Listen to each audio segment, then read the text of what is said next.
ბოლო საათებში მომხდარი არ იყო აშშ-ისა და ირანს შორის მშვიდობის დადასტურება, არამედ კრიზისში ახალი დაძაბულობის კერა. სახელი, რომელიც გავრცელდა როგორც შესაძლო საკონტაქტო არხი ვაშინგტონთან, იყო მოჰამედ ბაღერ ღალიბაფი, ირანის პარლამენტის თავმჯდომარე. ინფორმაცია გავრცელდა ტრამპის განცხადების შემდეგ, რომ ის ირანში სწორ ადამიანებთან მოლაპარაკებებს აწარმოებს. თეირანი კვლავ საჯაროდ უარყოფს, რომ რაიმე რეალური მოლაპარაკება მიმდინარეობს. როიტერი, AP, Washington Post-ი, Guardian-ი და Wall Street Journal-ი ერთ საკითხზე თანხმდებიან. არის არაპირდაპირი მედიაცია, შეტყობინებები გადაეცემა შუამავალი ქვეყნების დახმარებით. ამ ეტაპზე არ არის საჯარო და მყარი დადასტურება პირდაპირი შეთანხმებისა ტრამპსა და ღალიბაფს შორის. ვინ არის ეს პირი, რომელიც დისკუსიის ცენტრშია? ღალიბაფი მეორეხარისხოვანი არა. ის ირანის პარლამენტის თავმჯდომარეა. წარსულში იყო რევოლუციური გვარდიის სარდალი, ეროვნული პოლიციის ხელმძღვანელი და თეირანის მერი. ის არც ტრადიციული დიპლომატი, არც კლასიკური ზომიერი. ეს სახელი ჩამოყალიბდა რეჟიმის ხისტ მექანიზმში. აქვს პოლიტიკური წონა, სამხედრო წარსული და გავლენა ძალაუფლების ცენტრებში.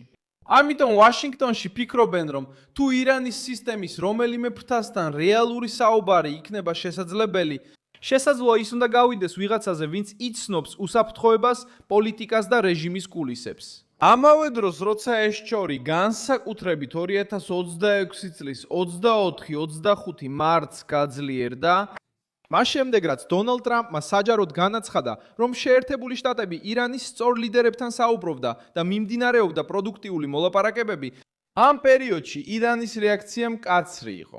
ქვეყნის სამხედრო აპარატთან დაკავშირებულმა ოფიციალურმა პირებმა განაცხადეს, რომ ვაშინგტონი საკუთარ თავთან აწარმოებდა მოლაპარაკებებს. ამერიკული ნარატივის დემორალიზაციისა და შიდა აუდიტორიისთვის იმის ჩვენება, რომ ირანი საჯაროდ არ უთმობს შეერთებული შტატების ზეწოლას. ეს დაპირისპირება ტრამპის განცხადებასა და ირანის უარყოფას შორის არის ისტორიის ცენტრი. ეს დაპირისპირება მიმდინარეობს არა მხოლოდ სამხედრო ველზე, არამედ სამ ფრონტზე. პირველი კი საჯარო ფრონტია. ვაშინგტონისა და თეირანის წინააღმდეგობრივი განცხადებებით.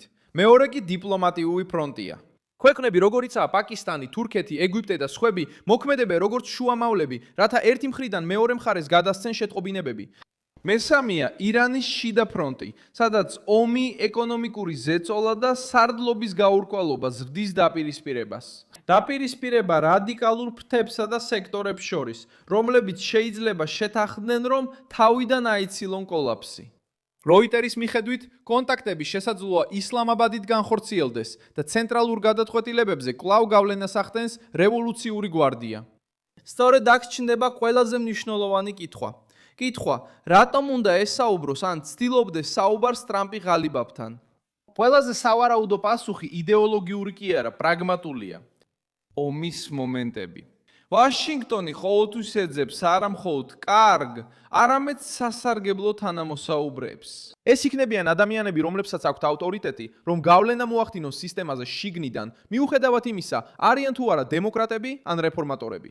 ღალიბაფი ყურადღებას იქცევს, რადგან აერთიანებს ძლიერ კაცის პროფილს, ადმინისტრატორის იმიჯს, სამხედრო გამოცდილებასა და პოლიტიკურ ელიტასთან კავშირს. თეთრი სახლისთვის, რომელიც სურს აიძულოს რეჟიმის გადახალისება, აუცილებლობის გარეშე მთლიანად დაშალოს ირანის სახელმწიფოს მთელი სტრუქტურა. ის შეიძლება უფრო მართვადი ჩანდეს ვიდრე სხვები. ეს თუმცა სტრატეგიული წაკითხვაა და არამტკიცებულება იმისა, რომ მან უკვე რაიმე შეთანხმება დადო ტრამპთან. კიდევ სხვა მიზეზი არსებობს ამ ინტერესისთვის. დღევანდელი ირანი ერთიან ბლოკად არ მოქმედებს. როიტერსმა აღნიშნა, რომ რევოლუციურმა გვარდიამ გააფართოვა თავისი გავლენა კრიზისის მართვაში და გაამკაცრა მოლაპარაკებების ხაზი. მოითხოვა გარანტიები, კომპენსაციები და უარი თქვა რაკეტების პროგრამაზე შეზღუდვებზე. ეს ნიშნავს, რომ მაშინაც კი თუ არსებობს არაპირდაპირი კონტაქტები, ნებისმიერ პოლიტიკურ არხს ვეტოებით, უნდობლობითა და კონტროლისთვის ბრძოლით სავსე სახიფათო გზის გავლა უწევს. თუ ღალიბაფი მართლაც ტესტირებას გადის როგორც ხიდი, ეს შეიძლება მიუთითებდეს, რომ შეერთებული შტატები შიდა განხეთქილების ძიებაშია. ან სუმცირე, ცდილობენ დაადგინონ, ვის აქვს ჯერ კიდევ სისტემის მნიშვნელოვანი ნაწილის სახელით საუბრის უნარი. მაგრამ ამ ჰიპოთეზას სერიოზული პრობლემა აქვს. ღალიბაფი მარტო არ მართავს ირანს. ის მნიშვნელოვანია, მაგრამ არ იკავებს რეჟიმის უმაღლეს პოსტს. ძალაუფლება ისევ ღრმა სტრუქტურებშია. უმაღლეს ლიდერსა და რევოლუციურ გვარდიასთან დაკავშირებულ უსაფრთხოების აპარატში. ბოლოდროინდელ რეპორტაჟებში გამოკითხული ანალიტიკოსები აღნიშნავენ, რომ პარლამენტის თავმჯდომარე შეიძლება ამერიკულ მხარესაც კი განიხილებოდეს, როგორც შესაძლო პარტნიორი. თუმცა ეს არ ნიშნავს, რომ მას შეთანხმების გაფორმების თავისუფლება აქვს, ან რომ პოლიტიკურად გადარჩენას შეძლებს. თუ მას შიდა მოწინააღმდეგეები ზედმეტად დათმობაზე წამსვლელად თვლიან. სხვა სიტყვებით, მისი სახელის ყურადღების ცენტრში ყოფნა მთავარ პრობლემას არ წყვეტს, ანუ ვინ უზრუნველყოფს ვალდებულების შესრულებას. როიტერსმა გაავრცელა ინფორმაცია, რომ მიუხედავად იმისა, რომ ტრამპი საუბრებს ახსენებდა, თავდასხმები და საპასუხო დარტყმები გაგრძელდა. ანუ დიპლომატია ომის ხმაურის ფონზე მიმდინარეობს. ეს ცulis ყველაფერს, რადგან ასეთ გარემოში მოლაპარაკება შეიძლება სუსტი იყოს, სამხედრო ფაქტებმა გადაფაროს ან ტაქტიკური არაღად იქცეს დროის მოსაგებად.